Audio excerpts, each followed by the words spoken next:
Welcome back to the deep dive. Today we are wrestling with something pretty fundamental, really. Decision-making in a world of risk. Mm-hmm. A big one. Yeah, exactly. If you're out there making calls where, the outcome is anything but certain, well, this deep dive is definitely for you. Absolutely. We've been looking at this really structured framework. It's all about explaining the specific techniques in performance management for handling risk and uncertainty. That's exactly right. The mission here really is imposing some structure on what feels like chaos sometimes. I mean, the Right. core problem, it's almost philosophical, isn't it? How do you choose the best path when you just don't have all the information, when Yeah. it's all probabilities? Exactly. So much uncertainty. So we're going to unpack this approach, this framework. It breaks down nicely into 4 key pillars. Okay. Lay them out for us. Okay, first, the numbers bit expected value.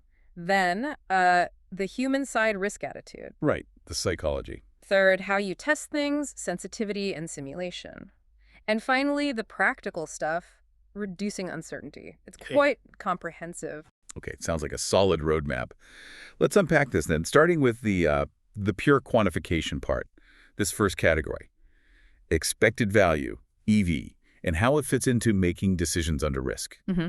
Trying to nail down a number, right? Yeah, EV is really the foundation. It starts with defining your decision criterion, basically the rule you'll use to judge the options. Often that's just maximizing the expected monetary value. You're essentially asking, look, if I could run this scenario 1,000 times, what's the average profit I'd likely see? Okay, average outcome.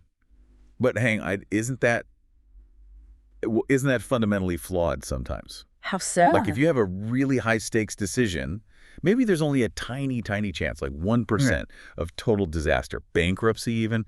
The EV calculation might still come out positive, maybe even high because the upside is big. Right. But, I mean, no sane person would actually recommend that path, would they? It feels like it averages out the catastrophe. That is a critical challenge to just relying on EV. You've hit the nail on the head, and it's precisely why we need those other 3 pillars we mentioned. Oh. EV gives you the best statistical answer, maybe, the long-run average.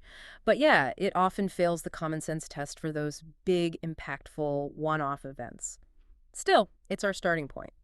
And it gives us 2 really critical analytical tools you need to understand. Okay, what are those? The first one is calculating the expected value of information. So this looks at, what's the likely payoff if you actually invest in doing some research before you pull the trigger on the decision? Right, is the research worth it? Exactly. But the real gem, I think, the technique that gives you this immediate, powerful insight is the value of perfect information, VPI. VPI. Okay, tell us why that's so important. What does it actually tell you? Well, the VPI calculation answers one really powerful question. It asks, if I somehow had a crystal ball, Wouldn't that be nice? right, if it could tell you exactly which future state will happen, low demand, high demand, stable cost, whatever it is, Yeah. how much more money would you actually make compared to making the decision now with all the uncertainty you currently have? So it's the difference in payoff between making the absolutely perfect choice, knowing the future, and making the best choice you can make now based on probabilities. Precisely. And here's the kicker.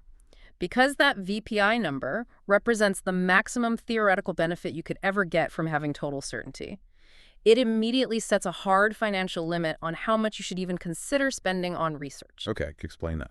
Well, if your VPI comes out at, say, $500,000, then you should immediately stop spending $1 million on more market research. Because the information itself, even if it were perfect, cannot possibly be worth more than $500,000 to your bottom line. It's the ultimate budget cap for trying to reduce uncertainty. Wow. Okay, that is practical. That's incredibly useful. Knowing the absolute ceiling on the value of finding stuff out before you start spending the money to find it out. It really is. And just to tie this section together visually, the last structural tool here is the decision tree. Yes, those diagrams. Yeah, those diagrams we use to map out the sequence of possible decisions, chance events, outcomes. You calculate the EV at each branch point. They force you, the decision maker, to really visualize the whole cascade of possibilities, working backwards from the end results to figure out the best initial choice. Okay, so segment 1 gives us the objective math out. We've got the EV baseline, the VPI setting that crucial budget limit, and the decision tree to map it all out. Yeah. It provides that numerical foundation. But Like we said before, the numbers rarely tell the full story, do they? They absolutely don't, which Yeah. leads us straight into the human element. Right. And this is where, for me, it gets really interesting because we sort of leave the spreadsheet behind in a way and step into psychology, maybe organizational culture. This second branch is all about risk attitude. Mm-hmm. You could have two different managers looking at the exact same expected values, the same numbers, and they could walk away choosing completely opposite projects just based on how they're wired psychologically to deal with risk. Oh, we see this constantly. It's where culture and individual personality really drive the final choice, isn't it? And the framework, it outlines three core attitudes pretty clearly. And crucially, each attitude dictates the specific decision rule they'll tend to apply. Okay, this feels important. That link between attitude and rule, that's often missed in basic risk discussions. Let's break down those rules. Certainly. So first up, you've got the risk-averse decision maker. Okay, cautious type. Very. They prioritize security, avoiding big losses. They focus on the downside, the worst that could happen. The rule they apply is called maximum. Maximum. So maximum of the minimums. Is that right? Exactly that. They look at the worst possible outcome for every option available to them. And then they choose the option where that worst case scenario, the minimum payoff, is actually the best or least bad among all the alternatives, the maximum of the minimums. Okay. They're maximizing their minimum possible return. Think of maybe managers putting company funds into safe government bonds instead of a volatile stock market. They choose the smaller but guaranteed profit. Right. Okay, that makes perfect sense. Yeah. They want the highest possible floor underneath them, Yeah. just in case. So who's at the other end of the spectrum? That would be the risk-seeking attitude. These are the managers chasing the big win, the home run. Right. Gamblers, maybe? Potentially, yeah. They're comfortable taking on a higher chance of loss if the potential payoff could be transformative for the company. Yeah. They apply the maximax rule. Okay, maximax. So maximizing the maximum potential payoff. They're looking for the absolute highest ceiling. Precisely. They scan all the choices, find the best possible outcome for each one, and then they pick the option that offers the highest possible maximum. So if one choice gives you a, say, 10% chance of making $1 billion, but another offers a 90% chance of making just $1 million. The risk seeker might go for the billion-dollar shot. Often, yes. They prioritize that huge potential gain over the security of the smaller, more likely win. Interesting. Okay, so we have averse maximum and seeking maximax. What about the manager who just, sticks to the numbers we calculated back in segment 1, the EV? Ah, that's the risk-neutral attitude. These people are like pure long-run statisticians in their approach. They believe that over time, if they just keep making decisions based on the numbers, the probabilities will eventually work out and they'll achieve the highest average return. So they simply follow the expected value criterion. Just pick the highest EV. Just pick the highest EV. And these distinct attitudes, averse, seeking, neutral, and the different rules they lead to, maximum, maximax, EV, it really shows why the decision isn't just mechanical. Even if the EV is clearly calculated, the psychological profile of the person making the call heavily shapes the final action. That distinction is so key for you, the listener, to grasp. Knowing how the decision maker feels about risk tells you whether they're likely applying maximum, maximax, or just the straight EV rule. Okay, so moving on. We got our EV baseline. We understand the risk attitude. Now, the third major branch in this framework, this is about testing, right? How robust is the decision we're leaning towards? We're talking sensitivity analysis and simulation here. Exactly. We're moving beyond just the initial calculation now into really rigorous testing. Pressure testing your assumptions. Like, if we decide to launch that new product because the EV looks positive, well, how sure are we? What if raw material costs jump just 3%? Does the whole thing fall apart? Good question. So let's define these methods clearly, starting with sensitivity analysis. What's that? Sensitivity analysis is quite focused. It isolates one key variable at a time. It asks, okay, if we change X, maybe X is the inflation rate or market share or whatever, by a certain amount, how far does X have to move before our original decision flips? Flips from a go to a no-go, for instance. Exactly. If just a tiny 1% change in your estimated sales volume makes the whole project unprofitable, well, then your decision is highly sensitive to that variable. It's fragile. It helps you pinpoint the critical weak spots in your financial model or your plan. Okay, so sensitivity is like surgical strikes, targeting individual inputs to find their tipping points. Simulation, though. That sounds broader. More complex. It is. Simulation, often called Monte Carlo simulation after the casino, is much more holistic. Instead of just tweaking one variable by, say, 5%, A simulation uses computer models to run thousands, maybe even millions of different scenarios all at once. It incorporates the uncertainty across many variables simultaneously: cost, demand, competitor actions, project timelines, you name it.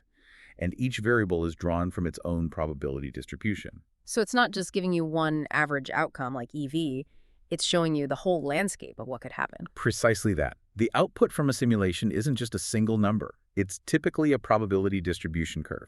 It changes the question from what's the average outcome likely to be to much more useful questions like what's the 95% confidence interval that our total costs will land somewhere between $10 million and $12 million? Or what's the actual probability of us achieving at least a 15% return on this investment? Right, much more nuanced. And this is crucial for avoiding that feeling of information overload because it takes all that complexity and synthesizes it down into quantifiable risk probabilities that you can actually work with. It's like upgrading from a single weather prediction to seeing the whole detailed radar map, showing all the potential storm paths. Makes sense. Okay, so this deep testing naturally leads us then to the final and maybe most practical branch of the framework. Yes, exactly. Moving beyond just analyzing the risk to actually doing something about it, actively managing it.